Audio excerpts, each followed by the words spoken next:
Bienvenue dans Grossophobie, ton podcast où l'on parle de grossophobie. Aujourd'hui, je t'emmène à la rencontre de Margot. Margot, je la connais depuis quelques années déjà. Elle aime lire, chiner des meubles vintage et rêve de devenir éditrice. Mais Margot est aussi atteinte d'un trouble du comportement alimentaire ou TCA, l'hyperphagie. Et c'est de ça surtout dont je voulais parler avec elle.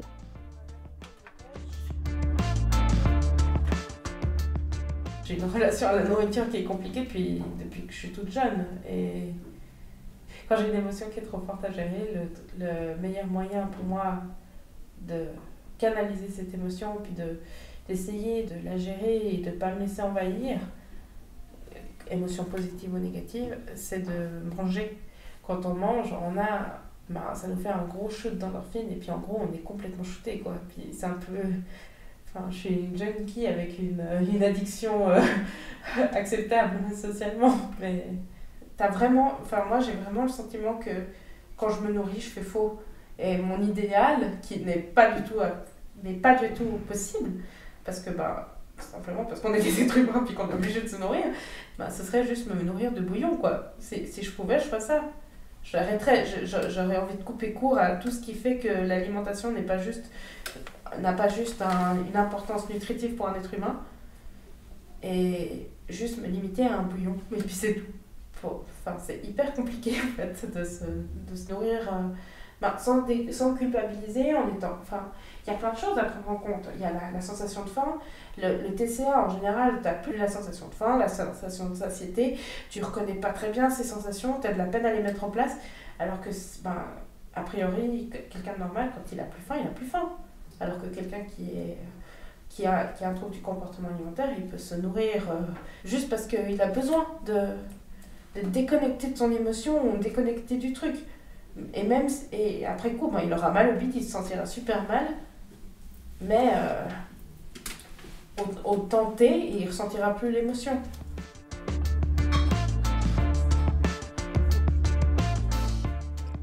On a coutume d'entendre que l'obésité est une maladie de la volonté. Alors oui, peut-être que pour certaines personnes, ça se joue par là, qu'il leur est impossible de ne pas manger jusqu'à la douleur. Mais cette pulsion incontrôlable s'appelle un trouble du comportement alimentaire, et c'est une maladie reconnue. La seule volonté ne suffit pas à guérir une maladie. Daria Marx et Eva Pérez-Bello, dans Gros n'est pas un gros mot.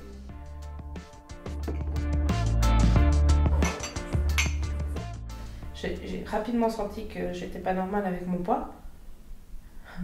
Très rapidement, vers 4 ans, 5 ans. J'avais le sentiment déjà d'être anormale avec ces histoires de poids. Et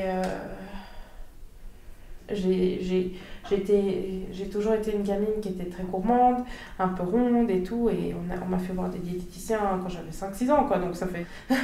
Franchement, j'en ai vu pas mal. Et c'était toujours les mêmes conseils, et au final, toujours le même truc, l'assiette tripartite, ça me fait toujours marrer. C'est toujours la même assiette, la même pyramide où on te dit le chocolat il est en haut, t'en manges un tout petit peu, l'eau et les légumes ils sont en bas, t'en manges beaucoup. C'est toujours bien marré, parce que c'est pas comme ça que tu te nourris. Donc je veux dire, même quand t'es gamine, quand t'as tous tes amis qui mangent une branche de chocolat à 4 heures, t'as pas envie de te manger ta banane ou ta mandarine, hein, t'as envie de ta branche de chocolat comme les autres. Mais du coup, en général ça marchait pendant 1 mois et demi, puis au bout d'1 mois et demi, j'en avais marre et j'ai arrêté. Après, quand j'ai commencé l'école, je me réjouissais d'avoir des devoirs, ce genre de choses. Je me réjouissais. Et d'apprendre à lire, de perfectionner la lecture, tout ça, je me réjouissais vraiment. Et au fait, je me suis pas rendu compte qu'à partir du moment où j'entrais à l'école, le regard sur l'enfant, il changeait. Puis du coup, t'étais plus un bébé ou un truc comme ça. Tu passais vraiment dans une sorte de période où on se comparait parmi, et là j'ai eu pas mal d'harcèlement scolaire à ce moment-là, où les gens se moquaient de moi, se moquaient de mon poids et tout, et c'est là aussi que mes parents ont voulu m'aider. C'est pas venu simplement d'une idée que j'étais anormale, avec des gros guillemets, par rapport au reste de la famille. C'est que j'étais en souffrance par rapport à mon poids et par rapport aux autres élèves. Ils ont voulu gérer le problème. Parce que oui, j'avais un surpoids quand j'étais petite, j'avais un surpoids. J'ai été diagnostiquée il y a 4 ans et demi, on va dire.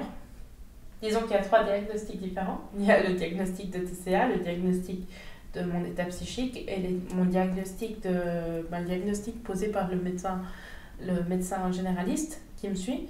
Et parmi ces 3 diagnostics, il y en a un qui parle d'obésité, il y en a un qui parle d'épisode dépressif et il y en a un qui parle de TCA. Donc l'obésité, c'est plus une conséquence des 2 premiers qu'une maladie en soi.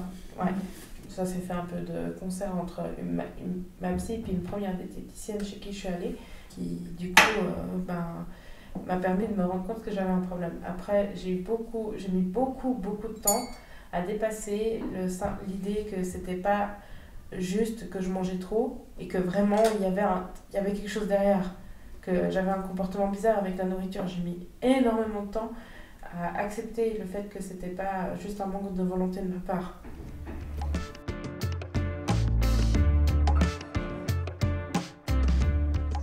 Où sont les gros ? Un ou une obèse n'a généralement pas de modèle ou de référence auquel s'identifier. Les grosses sont absentes des films et du paysage audiovisuel francophone.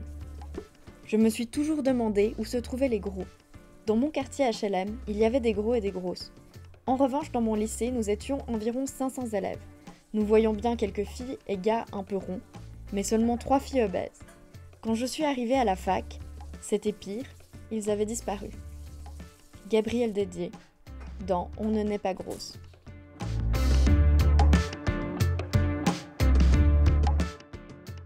J'ai mis un temps fou à me sentir bien unie. J'avais vraiment le sentiment de ne pas avoir ma place, d'être idiote. C'est petit à petit que j'ai cassé le truc. Il y a cette idée dans la société, on associe dans la culture les gros à la bêtise. Je sais pas, Obélix il est gros, puis c'est pas le plus fut-fut des Gaulois.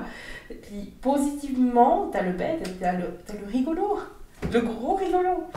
Donc voilà, c'est toujours une image qu'on accole aux personnes grosses. Et si t'y crois, et si tu te rends pas, parce que tu peux intérioriser la grossophobie, puis être très méchant avec toi-même, t'as beaucoup de mal en fait à te détacher de cette image de gros rigolo. Et du coup, t'as l'impression que c'est ce que les gens attendent de toi. Ils attendent pas que tu sois bête, mais que tu sois drôle.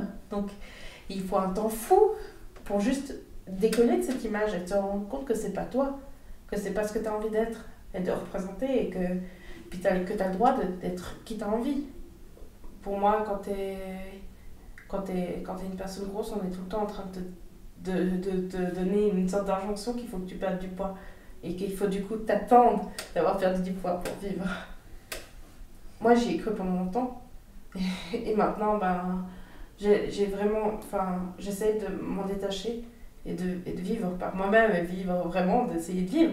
Après, ça reste compliqué et de pas attendre 10 kilos, de perdre 10 kilos pour te sentir jolie ou te sentir bien et de juste essayer d'être toi.